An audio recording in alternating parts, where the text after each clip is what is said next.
नीतीश कुमार जी का तो ये चरित्र रहा है, जिसके लिए लालू जी ने बहुत अच्छा टाइटल दिया है पलटू राम का।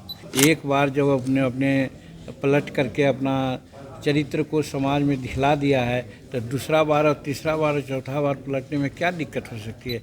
हम समझते हैं कि वो अगर आते हैं यहाँ पार्टी में, गठबंधन में, तो हम लोग उसमें कोई ऑब्जेक्शन नहीं करेंगे। नमस्कार, आप देख रहे हैं लाइव सिटीज़। मैं हूं आपके साथ सौरभ राज। नीतीश कुमार को लेकर के बिहार में हलचल तेज है। अब जीतन राम मांझी ने भी साफ साफ कहा है कि अगर नीतीश कुमार एनडीए में आते हैं तो उनका स्वागत है। पहले जीतन राम मांझी को सुनिए क्या कुछ कह रहे हैं। कि जो इंडिया गठबंधन है वो ताश के पत्ते की तरफ बिखर रहा है, तो क्या उधर से कुछ और भी दलों को इधर लाने की या नेताओं को लाने की तैयारी है? ताश के पत्ते की तरह आप कह रहे हैं बिखर जाएगा। देखिए, से मेरा सवाल नीतीश कुमार को लेकर हाँ, आपका कहना ठीक है, हम लोगों को भी सुनने में आ रही है बात। और नीतीश कुमार जी का तो ये चरित्र रहा है, जिसके लिए लालू जी ने बहुत अच्छा टाइटल दिया है पलटू राम का।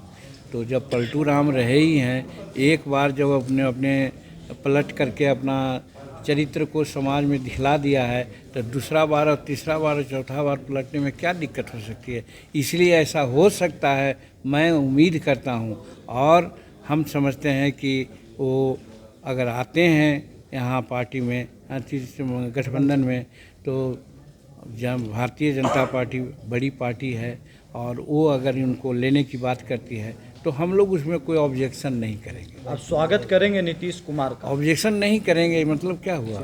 इस संबंध में कल देर रात आपको उपेंद्र कुशवाहा, चिराग पासवान के साथ आपकी मुलाकात भी हुई, क्या इस संबंध में भी कोई बातचीत हुई कि नीतीश कुमार अगर एनडीए जी नहीं, देखिए, चिराग जी पटना में हम लोगों को चूड़ा दही पर बुलाए थे। वहाँ जाकर के हम लोग ने अपना चूड़ा दही का स्वाद लिया। बहुत लोग आए थे और हम लोग एक साथ थे। फिर हम लोग चले आए और वही तय हुआ था कि चूड़ा दही से काम नहीं चलेगा। चूड़ा दही के बाद खिचड़ी भी खाई जाती है। तो चलिए, तो कहीं की यहाँ दिल्ली में हम लोग सब चलो, कहीं की दिल्ली आ रहे हैं, हम कहा कि हम भी दिल्ली जा रहे हैं। तो कुशवाहा जी भी कहीं कि हम भी दिल्ली जा रहे हैं। तो हम कहा तो बेटर तो होगा भाई, जिनका घर है वहीं खिलाइए चूड़ा दही खिचड़ी। तो चिराग जी का घर था, वहाँ पर गए, हम लोग खिचड़ी खाए हैं। राजनीतिक खिचड़ी पकी है कल की अब बैठक में। देखिए, जब एक जगह बैठता है तो कुछ न कुछ तो बातें होती है। बात यही हुई कि हम लोग हर हालत में एनडीए को साथ देंगे और नरेंद्र भाई मोदी जी का हाथ मजबूत करेंगे। मुस्कुरा रहे हैं नीतीश कुमार, आ रहे हैं क्या? रो रहे हैं क्या? रोए क्या? आखिर में एक सवाल, आपने ये कहा था, भविष्यवाणी की थी, आप भी उधर ही थे। आप उनको कह रहे हैं नीतीश कुमार पलटू राम है, लेकिन आप भी उधर ही थी, महागठबंधन में गए थे आप भी। उधर से आप इधर आए तो उस समय भविष्यवाणी आपने की थी कि नीतीश कुमार भी आएंगे। लग रहा है अब आपकी भविष्यवाणी सच साबित हो समय आ गया है। भविष्यवाणी की बात क्या है, वो तो हम ये समझते थे कि जैसे उन्होंने कहा था कि हम तेजस्वी को मुख्यमंत्री बनाएंगे, ऐसा आश्वासन दे कर के आए थे। लेकिन हम ये जानते थे कि नीतीश कुमार जब जीतन मांझी को टॉलरेट नहीं कर सके, तो किसी को अब मुख्यमंत्री नहीं बनाएंगे, जितना दिन तक वो निभा लें।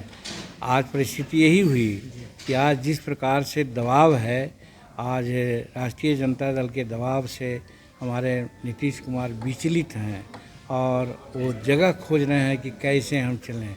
और ये भी कि वो चाहते थे, उनको सब जवाब दिखाया गया था कि वो प्रधानमंत्री के फेस होंगे।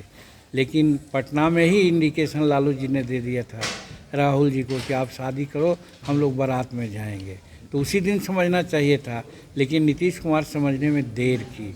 जब बेंगलुरु में मीटिंग हुई, दिल्ली में, मुंबई में मीटिंग हुई, तो दिल्ली में आते आते उनका जो भी था शंका सब दूर हुआ। अब समझ में आने लगा उनको कि हमको ये लोग नहीं बनाएंगे, क्योंकि खड़गे साहब को लोग घोषित कर दिया कि वही अध्यक्ष होंगे और इनको कन्वेनर की बात हो गई। तो कहाँ सेनापति की बात हो रही थी और कहाँ एक सिपाही की बात कहाँ की बात हो सकती है। इस चीज़ को टॉलरेट नहीं कर रहे हैं। ऐसी परिस्थिति में वो कुछ भी सोच सकते हैं, ऐसा हम अनुमान लगाते हैं। तो आपने देखा जीतन राम मांझी ने जिस तरीके से मुस्कुराते हुए जवाब दिया है यानी कि संकेत साफ साफ है कि अब नीतीश कुमार को लेकर के एनडीए में हलचल तेज है। आपको बता दें कि कल देर रात दिल्ली में जीतन राम मांझी, चिराग पासवान और उपेंद्र कुशवाहा भी एक साथ बैठे थे और उसमें आपको बता दें कि जिस तरीके से राजनीति हो रही है, जिस तरीके से बयानबाजी हो रही है, कहा जा रहा है कि अब नीतीश कुमार बिल्कुल भी महागठबंधन में नहीं रहना चाहते हैं, अब वो जल्द से जल्द एनडीए में आना चाहते हैं। और जिस तरीके से जीतन राम मांझी ने भी बयान दिया है, इससे तो साफ है कि बिहार में कुछ ज़रूर होने वाली है। दिल्ली से सौरभ राय, लाइव सिटीज़।